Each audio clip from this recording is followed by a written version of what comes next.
Segundo audio de Consejos a los ascetas de Teófano el Recluso. Continuación de la primera parte, la ascética, obstáculos y logros.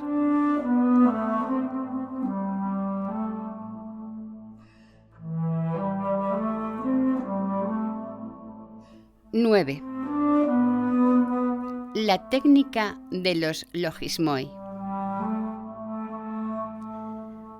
Todo el combate del hombre tiene lugar en los logismoi, dice literalmente Macario, y por su boca habla toda la tradición espiritual cristiana, empezando por el Evangelio de San Mateo con su rotunda afirmación: la fuente y el principio de todo pecado son los logismoi, según fue tomado por Orígenes.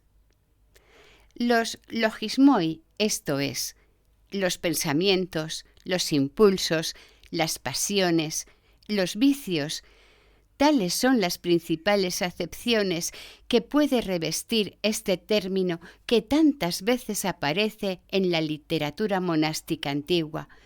Constituyen, como se ve, una hueste al mismo tiempo doméstica y enemiga con la que el monje debe luchar a brazo partido. Ahora bien, el combate espiritual requiere una estrategia, un arte. Nuestros maestros nos advierten que no hay que entrar en liza a tontas y a locas, sino con conciencia. Hemos de conocer bien al adversario y su arte de guerrear, cómo poder defendernos de sus acometidas, cuáles son sus puntos flacos por los que hay que atacarle para vencerle. Dada su importancia, los logismoi ocuparon más que cualquier otra cosa a los monjes antiguos, muy particularmente a los psicólogos del desierto, como Evagrio Póntico, Macario y Casiano, por no citar sino a los principales. Hablar de monjes psicólogos o de los psicólogos del desierto no es ningún anacronismo ni exageración. Basta abrir sus obras para darse cuenta enseguida de que, pese al poco aprecio que sentían por la ciencia simple, la adquirida y puramente humana, nuestros maestros cultivaron la psicología experimental y aún el psicoanálisis, no considerándolos, claro es, como un fin, sino como meros auxiliares de la discreción de espíritus.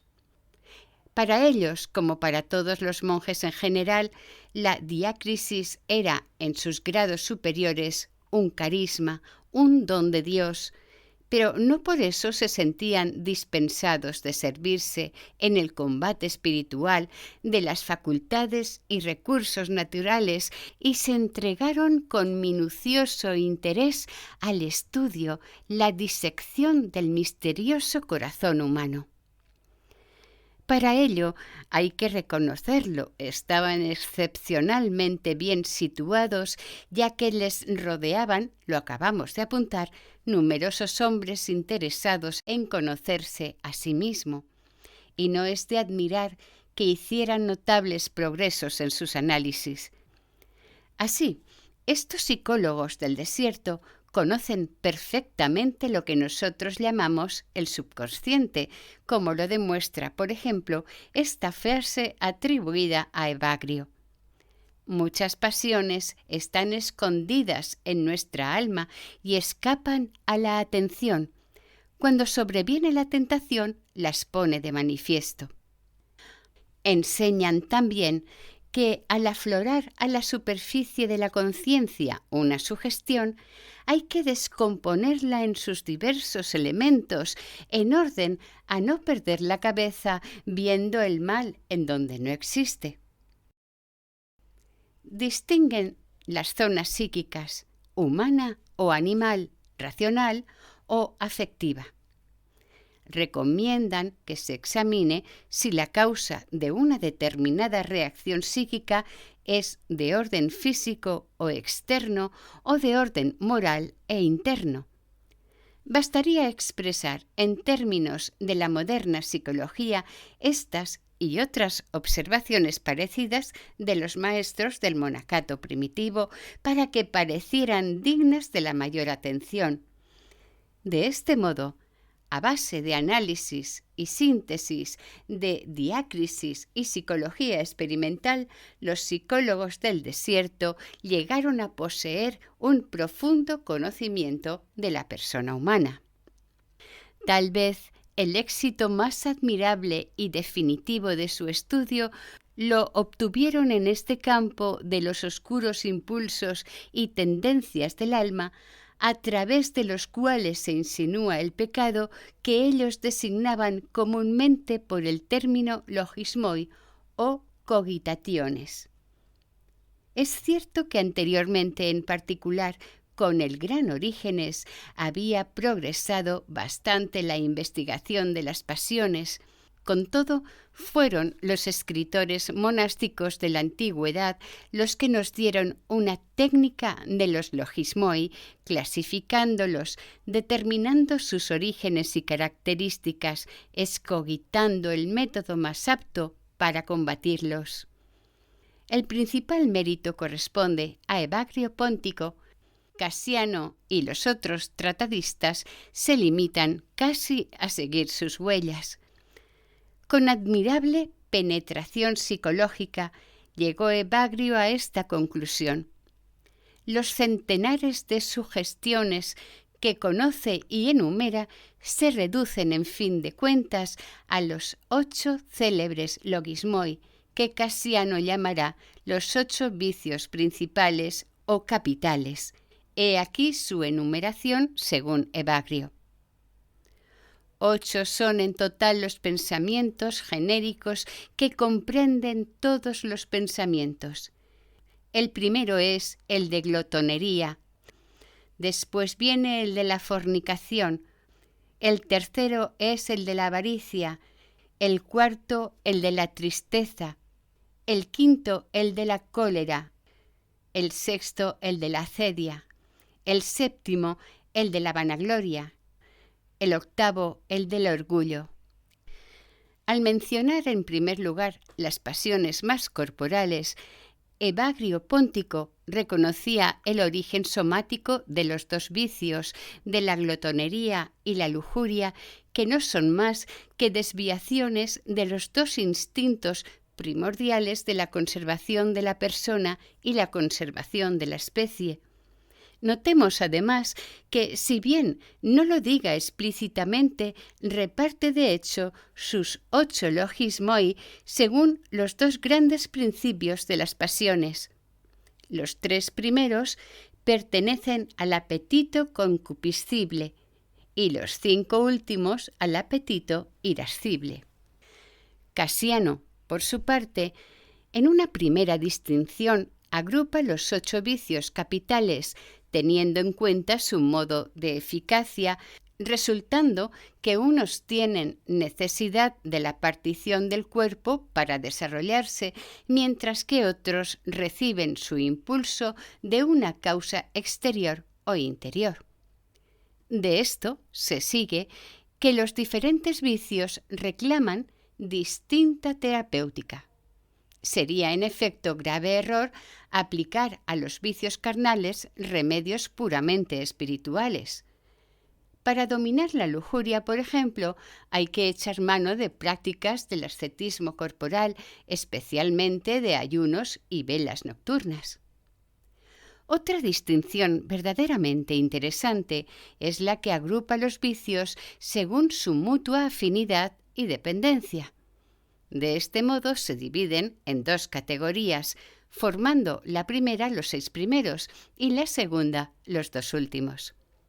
La glotonería, la lujuria, la avaricia, la cólera, la tristeza y la acedia están ligadas entre sí por una suerte de parentesco. Forman una especie de cadena, de manera que la exuberancia del vicio anterior se convierte en principio del siguiente. Así, el desbordamiento de la glotonería produce naturalmente la lujuria, la lujuria, la avaricia, la cólera y así sucesivamente. Lo mismo sucede con la vanagloria y el orgullo. El exceso de la primera enciende la llama del segundo. De esta concatenación de los logismoi se sigue una consecuencia práctica. Conviene emplear contra todos ellos una misma táctica que consiste en empezar por el precedente la lucha contra el siguiente. Es un método lógico y eficaz. Los logismoi o vicios capitales constituyen, como ya queda dicho, las armas que de ordinario usan los demonios para atacar a los solitarios. Con el propósito de hacerles caer en el pecado de glotonería, les hacen creer que se pondrán irremisiblemente enfermos si prosiguen ayunando. Para hacerlos caer en el vicio del orgullo, procuran persuadirlos de que si progresan en la virtud es gracias a su solo esfuerzo, etc. Tras los logismoi están, pues, los demonios. De ahí a pensar que cada vicio tiene su propio demonio, había solo un paso, y los monjes lo dieron. Por lo demás, no inventaban nada nuevo. Esta doctrina es muy antigua, tal vez procede del judaísmo y ciertamente se halla en documentos judeocristianos. De todos modos, Evagrio Póntico habla del demonio de la gula, del demonio de la lujuria, del demonio de la avaricia, etc. Raras veces sustituye el vocablo demonio por espíritu. Casiano, por el contrario, prefiere hablar de espíritus, no de demonios. Esta especialización confiere una personalidad a cada uno de los vicios. Así, unos son pesados y otros ligeros, unos asiduos y otros rápidos. Es de suma importancia que el monje sepa distinguirlos bien y conozca el orden en que se suceden unos a otros cuando atacan.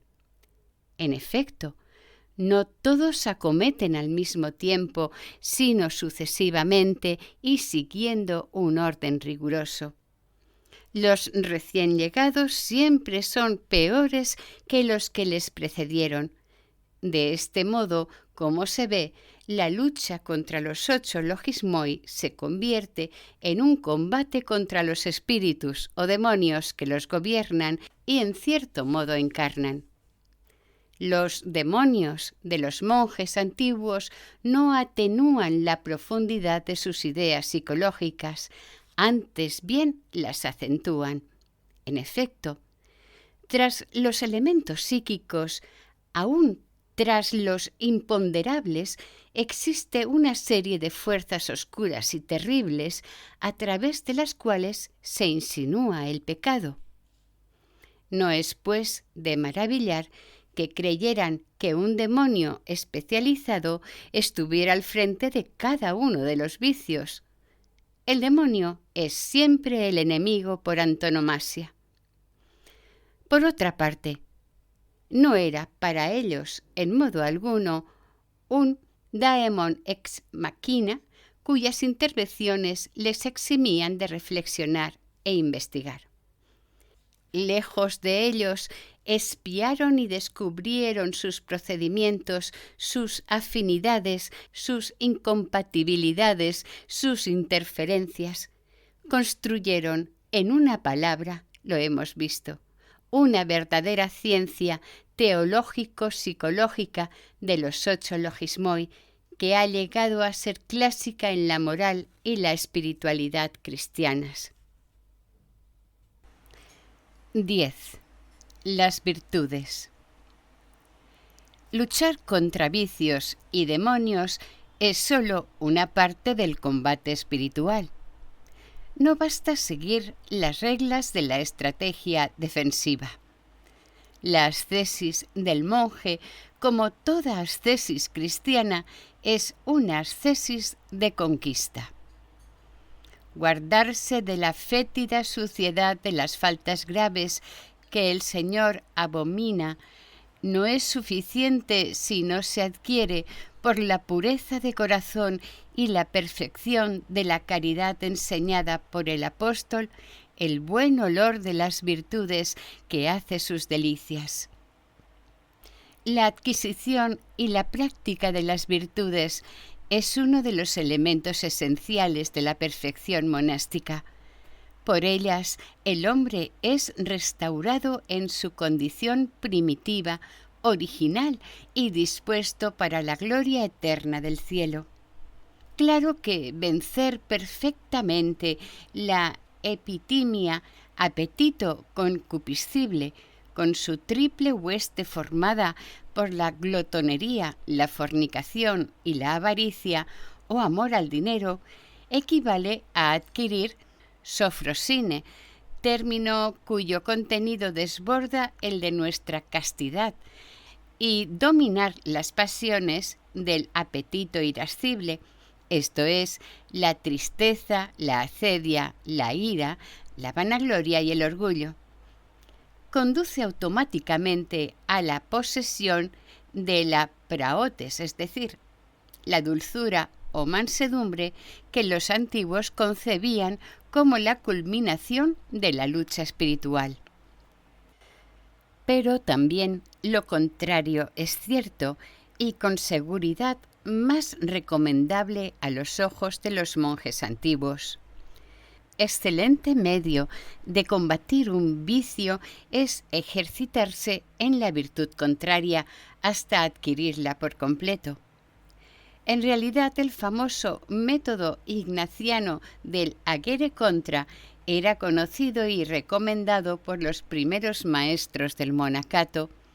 Así, por ejemplo, lo enseña Filoxeno de Mabuj en una lista de pasiones que complican enormemente la clásica sobriedad de los 8 logismoi evagrianos, pero que es también muy reveladora del fuerte espíritu de contradicción a las tendencias pecaminosas o juzgarlas simplemente como contrarias a la vida ascética, que según nuestros maestros debían animar a los atletas del desierto.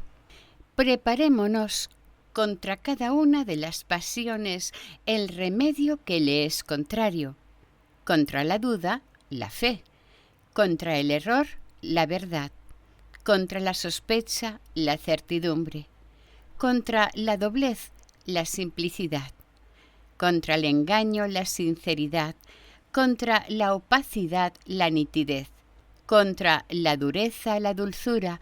Contra la crueldad, la benignidad. Contra el deseo corporal, el deseo espiritual. Contra el placer, el sufrimiento. Contra la alegría del mundo, la alegría de Cristo. Contra las canciones profanas, los cánticos espirituales. Contra los chismes, los gemidos y el llanto. Contra la intemperancia, el ayuno. Contra las bebidas embriagadoras, la sed de discreción. Contra el ocio, el trabajo. Contra las delicias, la austeridad. Contra el placer carnal, el placer de los pensamientos espirituales. Los escritores monásticos de la antigüedad tratan largamente de las virtudes que constituyen, según su manera de considerar la vida espiritual, la parte positiva de la ciencia práctica. Las analizaron concienzudamente, las clasificaron, estudiaron los medios más conducentes a su adquisición. Como entre los escritores cristianos en general, también entre ellos tuvo común aceptación la teoría platónica y estoica de la unicidad de la virtud es para ellos sinónimo de perfección. Gregorio de Nisa defiende como Platón que no hay virtudes individuales en el hombre, sino tan solo una virtud. Las diversas virtudes que nosotros solemos distinguir no son sino los eslabones de una sola y misma cadena. Como hemos visto que sucedía con los vicios, las virtudes dependen una de la otra. La misma idea de la cadena, una cadena espiritual, se halla en Macario.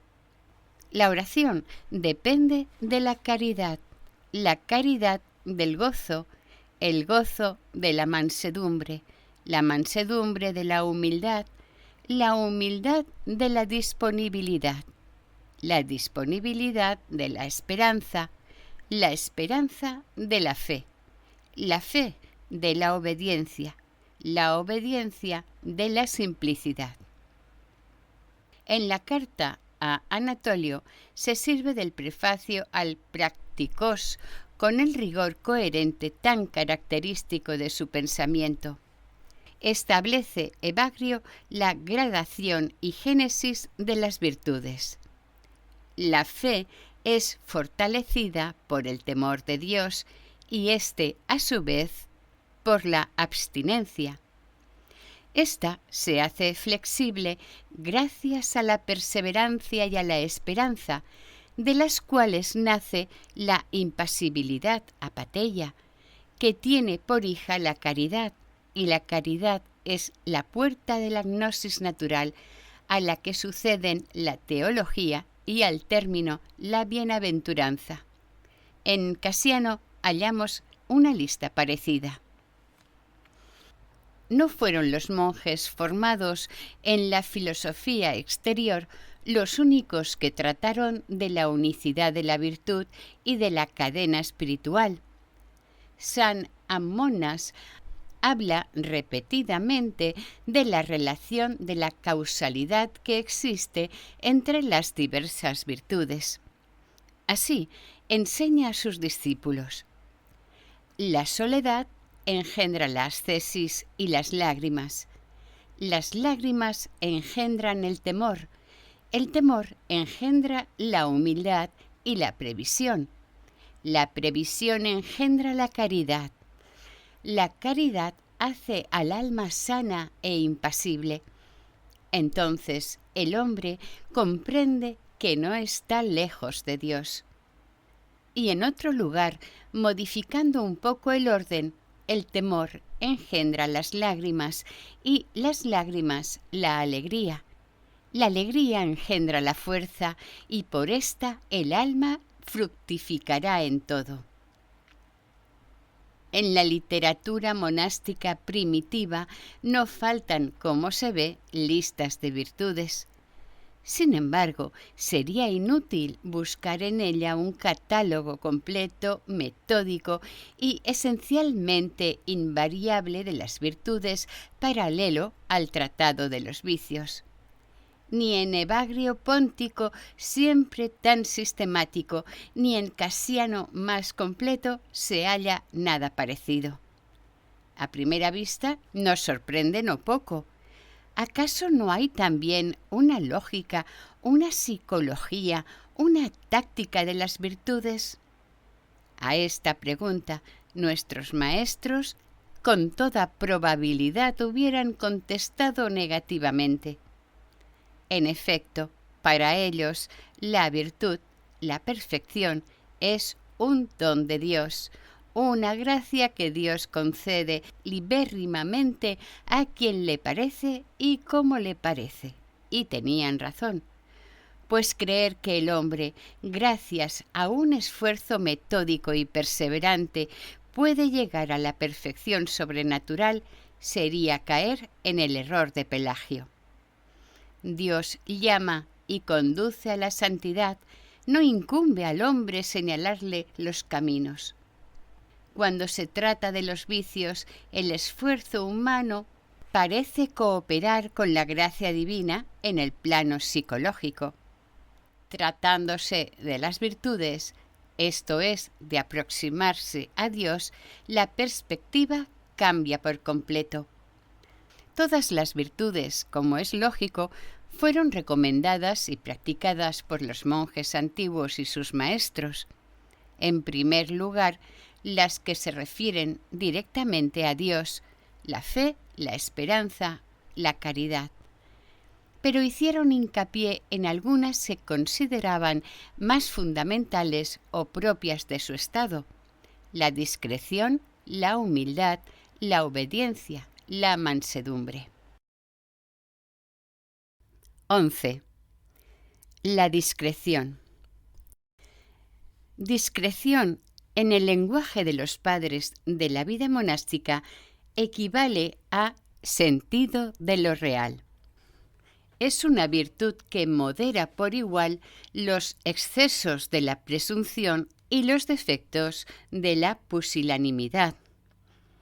Con todo, en aquellos tiempos más debía atenderse a frenar los excesos de celo por las austeridades corporales que a estimular la generosidad de ciertos monjes remolones. A uno de estos padres del yermo, Poimén, se le atribuye esta admirable sentencia: todo lo que excede la medida pertenece al demonio. Poimén se creía obligado a insistir en este punto porque, según decía, muchos de nuestros padres fueron fuertes en el ascetismo, pero en la sutileza de la discreción solo alguno que otro. Hay que añadir enseguida que por discreción entiende sobre todo el discernimiento de espíritus, pero también la considera como madre de la moderación y la opone al vicio de la desmesura. Tomándola en ambos sentidos, le otorga el título de fuente y raíz de todas las virtudes. Su papel consiste en mantener al monje a igual distancia de los excesos, guiarle por el camino real sin permitirle desviarse ni a la derecha ni a la izquierda. La colección sistemática latina de apotegmas contiene todo un libellus de 115 números titulado De la discreción, en el que se pueden hallar multitud de ejemplos de dicha virtud en ambos sentidos del vocablo. La discreción acabó por imponerse al menos entre los mejores. En efecto, conocemos numerosos casos de monjes santos que, movidos por la discreción, prescinden a veces de reglas y costumbres bien establecidas y consideradas por muchos como intangibles y sacrosantas. La discreción acabó por imponerse, al menos entre los monjes. En efecto, conocemos numerosos casos de monjes santos que, movidos por la discreción, prescinden a veces de reglas y costumbres bien establecidas y consideradas por muchos como intangibles y sacrosantas. De ordinario, es el servicio y el amor del prójimo la ocasión inmediata. El ayuno y el silencio, por ejemplo, son prácticas muy recomendables y recomendadas de la vida ascética, pero comer y hablar pueden ser a veces manifestaciones de la caridad y, por consiguiente, mucho más importante que las reglas que se infringen. Por eso, un anciano podía decir: «Este parece que guarda el silencio, pero habla sin cesar, puesto que su corazón juzga a los demás. Aquel habla de la mañana a la noche y no falta al silencio, puesto que nada dice que no sea provechoso a los demás». Los textos monásticos abundan en parecidas anécdotas. Un hermano fue a visitar a un ermitaño y al despedirse le dijo: «Perdóname, padre, por haberte privado de seguir la regla. Mi regla es acogerte con hospitalidad y ponerte de nuevo en tu camino con paz». Nuestros monjes no eran en modo alguno ni formulistas ni escrupulosos. No se hacían esclavos de las reglas y costumbres, y se ha notado que esta enfermedad psíquica tan penosa que son los escrúpulos apenas aparece o tal vez no aparece absolutamente en los textos espirituales o teóricos del monacato primitivo. Los verdaderos monjes gozan de la libertad de los hijos de Dios. Son humanos, muy humanos. La discreción, en último análisis, los libra de toda estrechez moral, de toda cautividad psíquica y los mantiene en el reino de la libertad interior. 12. La humildad. Otra virtud muy recomendada y alabada es la humildad. Apa Or la llamaba la corona del monje, Abba Juan Colobos la puerta de Dios, Abba Poimén el terreno donde Dios ordenó ofrecer el sacrificio. Para San Pacomio era la grande y santa fuerza de la que Dios se revistió al venir a este mundo, el baluarte de las virtudes, la medicina de todas las llagas. En los cenobios y eremitorios de la antigüedad se contaban infinidad de anécdotas con el fin de inculcar el aprecio de la humildad. San Antonio, se nos dice, por ejemplo, vio las innumerables trampas que los demonios tendieron sobre la ancha tierra y no pudo menos de exclamar: ¿quién podrá librarme? Una voz le respondió: la humildad. Una de las múltiples manifestaciones de la humildad de los verdaderos monjes era su horror de la fama. Nada temían tanto como ser conocidos y estimados. Han subsistido abundantes testimonios de las repetidas huidas que emprendían los santos del desierto ante las muestras de veneración que se les tributaba. Algunos, como San Antonio y San Pacomio, no quisieron que se supiera el lugar de su sepultura a fin de evitar honores póstumos. Otra prueba de humildad es el cuidado exquisito que ponían en no juzgar a nadie. Sobre este punto existen abundantes exhortaciones y avisos en nuestra literatura. He aquí un hecho parabólico particularmente significativo. En una asamblea monástica que deliberaba acerca de un hermano que había pecado, uno de los asistentes se levantó, salió y regresó poco después con un saco de arena a la espalda y un cesto lleno también de arena en la mano, diciendo: así quitamos de nuestra vista la multitud de nuestros pecados y juzgamos las pocas faltas de nuestros hermanos. Otro padre del yermo enunció la misma verdad con estas palabras: quien acepta sus pecados no ve los de los demás. 13. La obediencia. Dijo el Abba Hiperiquio: el servicio del monje es la obediencia. Quien la posee verá cumplidas sus peticiones y estará junto al crucificado con una fe llena de confianza. Los primeros padres del yermo comprendieron por experiencia que sin abnegación no puede haber verdadera sumisión a la voluntad de Dios, ni es posible adquirir las auténticas virtudes, y que la abnegación consiste esencialmente en la renuncia a la propia voluntad, ese muro de bronce que separa al hombre de Dios, según la expresión de Poimén. No es lo mismo la obediencia del anacoreta que la del cenobita.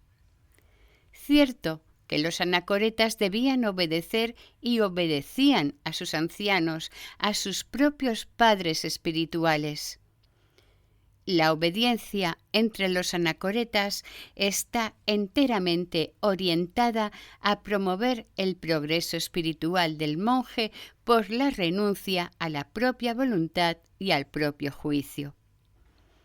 Se trata, según la terminología de Bacht, de una obediencia ascética. Por eso, como en el caso de hacer regar a Juan de Licópolis un palo seco y podrido 2 veces al día con agua que tenía que ir a buscar a 2 millas de distancia, los ancianos piensan que la obediencia es tanto más eficaz y meritoria cuanto más contraria a la razón parece la orden que se pone por obra. Ahora bien, una vez obtenido el fin deseado, esto es, la práctica de la propia abnegación, el anacoreta deja de obedecer a un superior y de ordinario él mismo se convierte en anciano. Paralela a la del hijo respecto al padre, la obediencia entre los ermitaños evoluciona en el sentido de una emancipación progresiva hasta que ésta llega a ser completa. Entre los cenobitas, en cambio, tiene la obediencia un carácter marcadamente social. Está al servicio del ideal y de las necesidades de la perfecta comunidad. Es el principio fundamental del orden y de la plena cohesión de la colectividad monástica. Esto exige, entre otras cosas, que el superior no se deje llevar de la fantasía o el capricho, antes bien, que ordene cosas razonables, convenientes y oportunas, no sólo teniendo presente el bien del monje a quien se dirigen sus órdenes, sino también, y en primer lugar, al bien de todo el monasterio. Sin embargo, claro está, este aspecto social de la obediencia cenobítica no excluye el aspecto ascético.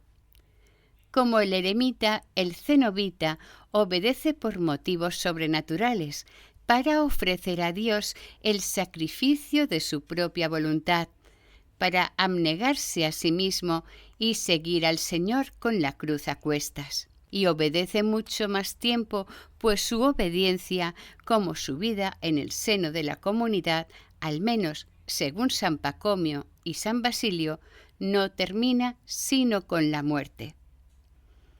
Así es como escribe Casiano, sometiéndose a su abad hasta el fin, puede imitar de algún modo a aquel de quien se ha dicho: se humilló, haciéndose obediente hasta la muerte, y merecer decir humildemente con sus mismas palabras: no vine a hacer mi voluntad, sino la de aquel que me envió. 14. La mansedumbre. Otra virtud que gozaba de excepcional estimación entre los monjes antiguos, particularmente entre los más entusiastas de la contemplación, era la mansedumbre. Evagrio Póntico la considera como la verdadera madre de la gnosis, como la única condición para alcanzarla. Tal predilección sorprende un poco a primera vista, pero se explica fácilmente teniendo en cuenta la teoría de las pasiones que privaba entre los monjes antiguos. Según esta doctrina, las pasiones del apetito concupiscible son inferiores a las del apetito irascible. Por eso, la praotes o mansedumbre tiene mucha más prestancia que la castidad de orden superior, que es la sofrosine, puesto que la supone como ya adquirida y de algún modo la corona. Poseer la virtud de la mansedumbre, en efecto, implica necesariamente haber vencido todas las pasiones. Así, la praotes, la mansedumbre, constituye la cima del combate espiritual, la virtud por excelencia del practicós consumado.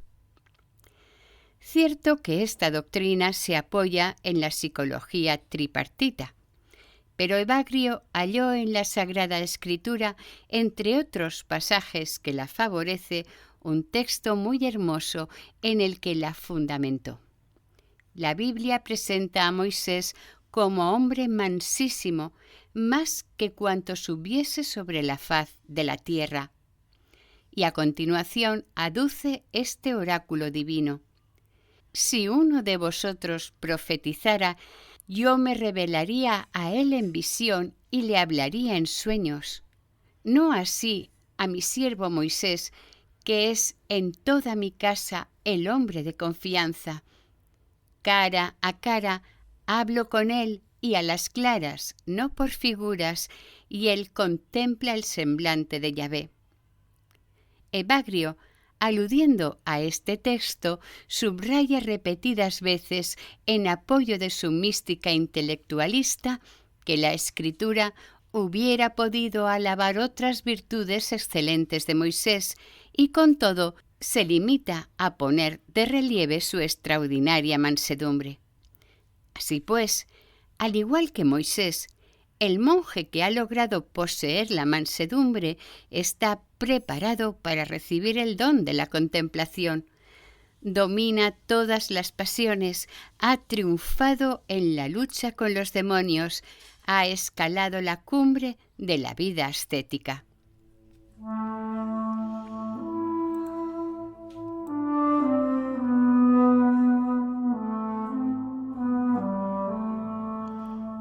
Fin del segundo audio. Consejos a los ascetas de Teófano el Recluso. Primera parte.